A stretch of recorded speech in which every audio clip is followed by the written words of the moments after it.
ପ୍ରମୁଖ ବ୍ୟବସାୟ କେନ୍ଦ୍ର ରାହାମା ବଜାରର ଥିବା ଏକ ଘରୁ ଦେହଜୀବୀ ଓ ଘର ମାଲିକଙ୍କୁ ଉଠାଇ ନେଲା ତିର୍ତ୍ତୋଲ ପୋଲିସ। ବିଶେଷ ସୂତ୍ରରୁ ଖବର ପାଇ କରାଯାଇଥିଲା ରେଡ୍। 3 ଦେହଜୀବୀ ସହିତ ମୁଖ୍ୟ ମହିଳା ଦଲାଲ ଗିରଫ। ଅନିମା ରଣା। ଆଚ୍ଛା ଘର କୋଉଠି? ଭୂତମୁଣ୍ଡା। ଏ ଯୋଉଠି ଆଜି ଆସିଲେ ଗିରଫ ହେଲା, କ'ଣ ହେଇଛି ଘଟଣା? କ'ଣ କେବେଠୁ ଆସିଲେଣି? ଆସିଲେ 9-10 ବର୍ଷ ହେଲାଣି। ସ୍ୱାମୀ ଜେଲରେ ଥିଲା, ଅସୁବିଧାରେ ପଡ଼ିକି ଜଣେ ଲୋକ ଆଣିକି ଆସିଥିଲା। ତାପରେ ଏସବୁ ସ୍ତ୍ରୀ ଲୋକ ଆସିଲେ, ଏସବୁ ମୁଁ କିଛି ଦିନ କାମ କଲି। ତାପରେ ଆଉ ସେ ନୂଆ ଖୋଜିଲେ, ଏସବୁ ସ୍ତ୍ରୀ ଲୋକ କିଏ ଆଣିକିରି ଆସିଲା ନନାଙ୍କ ପାଖକୁ। ସେ ପଇସା ଦିଅନ୍ତି ଯାହା। ନନାଜୀ କିଏ? ସେ ନନାଜୀ ସେ ମାଲିକ, ସେ ଘରର ମାଲିକ। ତାପରେ ମୁଁ ନନା ମାଲିକ କେତେ କ'ଣ ପଇସା କ'ଣ କେମିତି? ପଇସା ଲୋକ କିଏ 500 ଦିଅନ୍ତି, କିଏ 400 ଦିଅନ୍ତି। ଆଉ ସେ କାମ କରନ୍ତି ଯେ 200, ଆଉ ନନା କେତେ ପରସେଣ୍ଟ ନିଅନ୍ତି? 200 ନିଅନ୍ତି। ନହେଲେ ଯଦି ଯିଏ ଆଣିକିରି ଆସିଲା ସ୍ତ୍ରୀ ଲୋକ, ସେ ତାର 500 ଦେଇକିରି ସେ ତାକୁ ନେଇକିରି ପଳାଏ। ନନା ନାଁ କ'ଣ କହିଲେ? ନନା ନା ମୁଁ କ'ଣ ଜାଣିନି। ଟୁକୁ ନନା ଏମିତି କହନ୍ତି।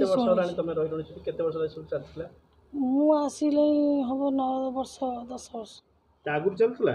ତା ଆଗରୁ ମୁଁ କହିପାରିନି। ଯଦି ଚାଲୁ ନଥିଲା ପୁଣି ମୋତେ ଜଣେ ଆଣିକିରି ଆସିଲା। କେତେ ପାଖାପାଖି ସବୁ ଆସନ୍ତି ସେଠିକି ଲୋକ ପ୍ରତିଦିନ?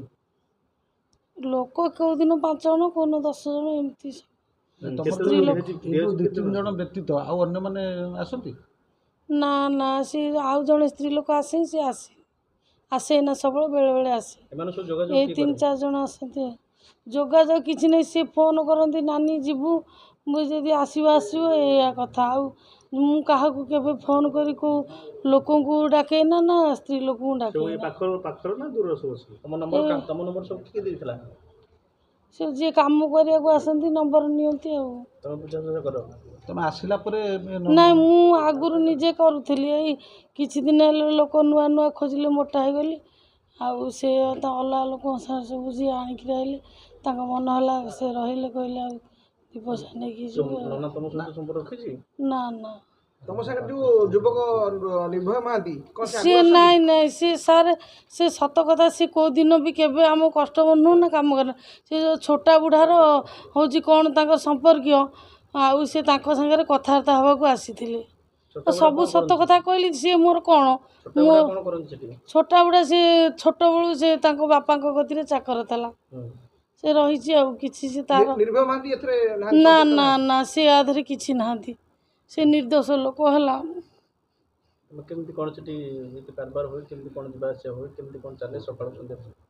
ନାଇଁ, ସକାଳୁ ସନ୍ଧ୍ୟା ନୁହଁ, 8-9ଟାରୁ 2ଟା ବେଳେ ବନ୍ଦ ହେଇଯାଏ। ଦିନ 2ଟା? ହଁ। ରାତିରେ କାରବାର ହୁଏନି? ନା କେବେ ହୁଏନି? ନା, କେବେ ବି ରାତିରେ ହୁଏନି। କୋଉଠୁ ସବୁ ଲୋକ ଆସନ୍ତି? ସେମିତି କିଏ ସେ ପାଖ ଆଖ ଲୋକାଲ ଲୋକ ନୁହଁ। ସେ ପାରାଦ୍ୱୀପ, ଜଗତସିଂହପୁର। ତମେ ସବୁ ଆସିଲା ପରେ ନନାଙ୍କ ପାଖକୁ ଯାଅ ଆଗ ନା ସିଧା ରୁମକୁ? ନାଇଁ, ନନା ସବୁଦିନ ପାଟି କରନ୍ତି, ମୋତେ ବେଧ ବେଶିଆ ଏଠିକି ଆସନା ତମେ। ସବୁଦିନ ଡେଲି ପାଟି। ହଁ, ପଇସା କିନ୍ତୁ ଛାଡ଼ନ୍ତିନି, ନିଅନ୍ତି। Bureau report, news plus Odia.